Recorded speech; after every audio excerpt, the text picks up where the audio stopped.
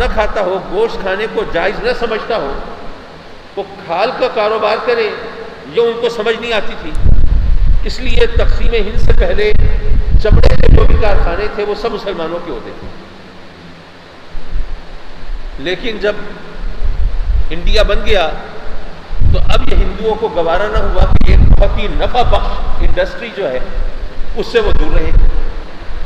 انہوں نے وہاں پر وہ چمڑے کے کارخانے بنانا شروع کر دیے، اس سے مال بنانا بھی شروع کر دیا۔ اس کے علاوہ پہلے تو ایسا کرتے تھے کہ گائیں بوڑھی ہوتی تھی تو وہ سرحد سے ادھر دھکیل دیتے تھے کہ ہم گائے ماتا کا عذاب نہ جھیلیں، ہم ان کو ذبح نہیں کر سکتے، اب اس طرح وہ ان کو چھوڑنے مرنے کے لیے یہ بھی ہمیں گوارا نہیں، اب کریں تو کیا کریں؟ تو وہ اس طرح پاکستان کی سرحد میں گائیں دھکیل دیتے تھے۔ لیکن پھر انہوں نے جب کارخانے بنا لیے چمڑے کے تو انہوں نے کہا کہ اپنی گئے ماتا کا گوشت ہم نہ کھائیں لیکن اس کی کھال کا جو فائدہ اٹھا سکتے ہیں۔ تو انہوں نے وہاں پر جس طریقے سے بھی ہے یہ ان کا پروسیجر ہوگا، جو بھی ہوگا طریقہ ہوگا، تو وہ گائے کی کھالیں حاصل کرنے کے لیے وہیں پر گئے ماتا کا بھی حشر نشر کرنا شروع کر دیا۔ لیکن خود جو چاہیں سو کریں، لیکن اگر کہیں پتہ چلا کہ کسی مسلمان نے گائے ذبح کی ہے تو پھر ان کی مذہبی غیرت کو جوش آتا تھا، اور ابھی یہی کچھ ہے۔ آج کل بھی آپ نے دیکھا ہوگا سوشل میڈیا پر کتنی ایسی ویڈیوز جو ہیں وہ آتی ہیں کہ جناب صرف گاؤں کشی کے حوالے سے ایک گائے کاٹی گئی ہے یہاں پہ تو اس کی وجہ سے وہ فساد شروع ہوا ہے، اور ایک جانور کے چکر میں سینکڑوں انسانوں کا خون بہا دیا جاتا ہے۔ بہرحال وہاں پہ طریقہ تھا۔ اب آج کل جو انڈیا کے اندر جو کچھ ہو رہا ہے، جتنی مذہبی منافرت پھیلائی جا رہی ہے، مذہب کی بنیاد پر جس قدر وہاں پر فسادات ہو رہے ہیں، تو اب وہاں پر رہنے والے وہ مسلمان جو بنیادی طور پر پاکستان کے حامی نہیں تھے، جو کانگریسی ذہن کے تھے، جو کہتے تھے کہ مسلمانوں نے غلط کیا کہ جناب علیحدہ ملک کا مطالبہ کیا اور انڈیا کو تقسیم کرنے کی بات کی، ہندو مسلم بھائی بھائی ہم مل کے یہ انڈیا کی اور بھارت کی ترقی کا راستہ چلا سکتے تھے، اب وہ بھی یہ کہنے پہ مجبور ہو گئے کہ جنہ کا اور مسلم لیگ کا اور پاکستان بنانے والے مسلمانوں کا نقطہ نظر صحیح تھا۔ اس وقت انڈیا کے اندر چند 100 مسلمان نہیں ہیں، چند ہزار بھی نہیں ہیں، چند لاکھ بھی نہیں ہیں، بلکہ 22 کروڑ مسلمان ہیں۔ 22 کروڑ کی اقلیت، وہاں اقلیت بھی ہے نا مسلمان، 22 کروڑ کی اقلیت کے ساتھ یہ سلوک ہو رہا ہے وہاں کہ ان کو ان سے جینے کا حق چھینا جا رہا ہے۔ تو اب ذرا سوچئے کہ یہاں پر ہمارے ملک پاکستان کے اندر جو اقلیتیں ہیں وہ ان کی تعداد تو اس ریشو کے حساب سے بہت کم ہے۔ پاکستان میں جو پارسی ہیں وہ ہزاروں کی تعداد میں بھی نہیں ہے، سینکڑوں کی تعداد میں ہے۔ لیکن کبھی کسی مسلمان نے کسی پارسی کے خلاف کوئی آواز اٹھائی، کوئی اس کو مارنے کی کوشش کی؟ حالانکہ پارسی یہاں بہت خوشحال ہیں۔ یہاں ملتان کے رہنے والوں، یہاں بومن جی چوک ہے نا یہاں کینٹ کے اندر، تو بومن جی ایک پارسی کا نام ہے۔ آپ ہمارے میاں اختر بھٹی صاحب اس علاقے سے واقف ہیں، یہ جانتے ہیں۔ وہ ایک پارسی بومن جی کا جو انتقال ہو گیا، لیکن ابھی بھی وہاں پہ ان کی فیملی کے افراد ہیں، اور وہاں پر جو سب سے خوبصورت پلازا ہے وہ انہی کا ہے۔ کبھی کسی نے ان کو کوئی دھمکی دینے کی کوشش نہیں کی، کوئی بھتہ مانگنے کی کوشش نہیں کی، ان کے پلازے کو، ان کی رہائش گاہ کو آگ لگانے کی کوشش نہیں کی۔ یہاں پر وہ ایلیٹس آف سوسائٹی، معاشرے کی اعلیٰ ترین پوزیشن پر وہ رہتے ہوئے بڑی پرلطف زندگی گزار رہے ہیں، کبھی ان کو کوئی خدشہ، کوئی خطرہ نہیں ہوا کسی سے۔ اسی طرح یہاں پر باقی اقلیتیں رہتی ہیں۔ کرسچنس کے خلاف اگر کبھی کوئی ہنگامہ ہوا بھی ہے تو چاہے کسی نے افواہ اڑائی ہو یا چاہے انہوں نے واقعتاً کوئی حرکت کی ہو،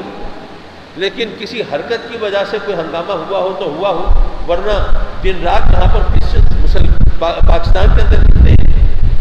کبھی ان کے خلاف کوئی نفرت نہیں پھیلائی جاتی، کوئی تقریریں نہیں ہوتی، کوئی مضامین نہیں لکھے جاتے، ان کے خلاف کوئی مہادارائی نہیں ہوتی۔ اگر آپ سندھ میں جا کر دیکھیں تو ہندو وہاں کی معیشت پر بہت حد تک قابض ہیں، اور ماشاءاللہ وہ سودی کاروبار مہاجروں کا تو ان کا طریقہ ہے۔ اور ہم مسلمان جس طرح وہاں انڈیا کے اندر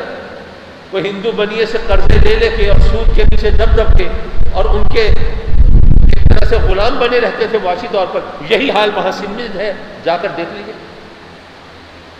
لیکن وہاں ان ہندوؤں کے مکانوں پر کوئی حملہ نہیں کرتا، ان کے مندروں پر کوئی قبضہ کر کے کوئی ان کو مسجد بنانے کی کوشش نہیں کرتا، دراصل یہ مسلمانوں کی ذہنی ساخت ہے، وہ بنیادی طور پر بہت روشن خیال ہے۔ وہ وقت یاد کیجئے تو سیدنا عمر فاروق رضی اللہ تعالیٰ عنہ فتوحات کے حوالے سے محو سفر ہے۔ اب ایک علاقے سے گزر رہے ہیں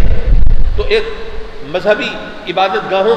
کو نقصان پہنچانا، ان کو منہدم کرنا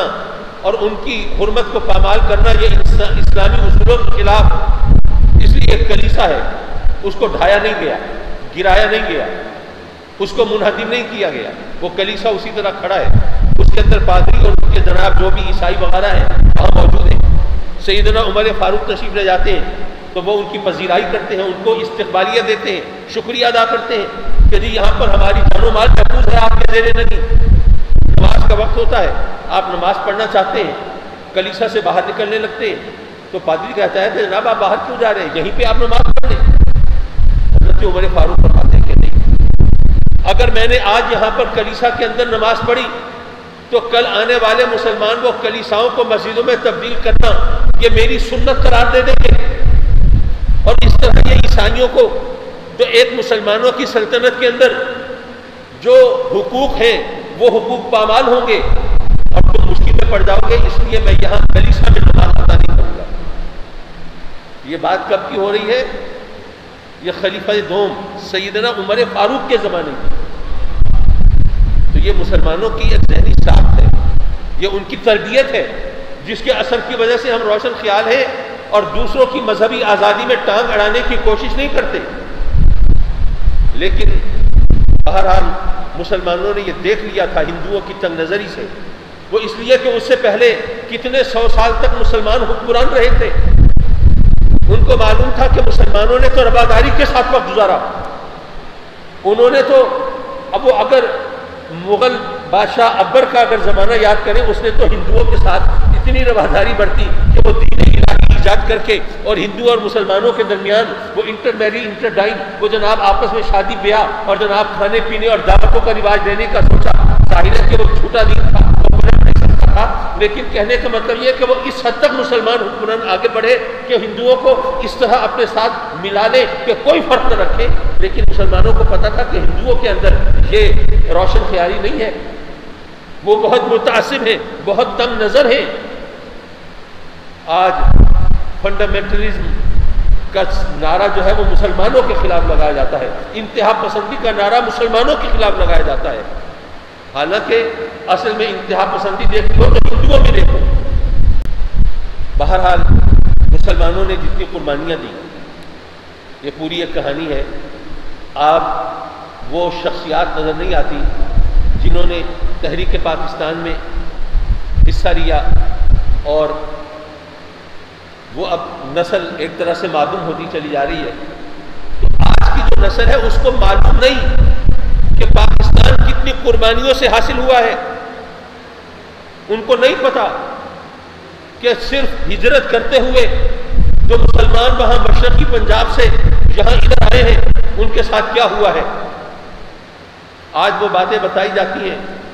تو لوگ بعض اوقات سمجھتے ہیں کہ شاید زیب داستان کے لیے گھڑ دی گئی ہیں باتیں، بڑھا چڑھا کے بیان کر دی گئی ہیں، لیکن آج بھی لاہور ریلوے اسٹیشن کے در و دیوار گواہی دیں گے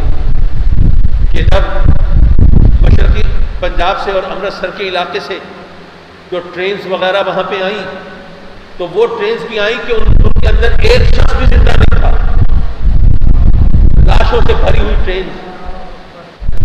لیکن جتنی قربانیاں دی گئی وہ تصور بھی کرنا آج کی نسل کے لیے شاید ممکن نہ ہو۔ تو اسی وجہ سے ہم پاکستان کو اہمیت نہیں دیتے، کیونکہ ہمیں نہیں پتا کہ ہم نے کتنی قربانیوں سے یہ حاصل کیا۔